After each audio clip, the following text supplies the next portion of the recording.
কিছু করবো না ধরো। আই সুলতান বাবা, এবার আমরা সুলতানকেই নিব। লিসা মামনি, এটা তো অনেক ছোট গরু। বাবা, কোরবানি পশু কি সবচেয়ে বড়ই হতে হয়? ছোট বড় তো বিষয় না, পছন্দের পশু কোরবানি দেওয়াই তো আসল কোরবানি, তাই না? হ্যাঁ তাই তো মামুনি। এত ছোট গরু নিয়ে মহল্লা ঢুকলে পরে মান ইজ্জত কিছুই থাকবো না। বস ওইদিকে। থামো চান মিয়া, আমার মেয়ের মুখের হাসিটা দেখেছো?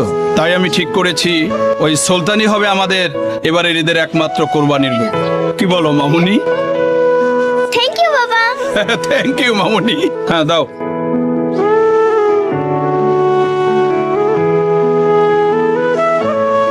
বাজান কি রে মা? বাজান, সুলতান কই? মাগো, সুলতানরে তো কোরবানির জন্য বেচা দিয়ে আইছি, কিন্তু দেখো সুলতান তোমার জন্য কি পাঠাইছে। বাহ, লাল জামা কত সুন্দর।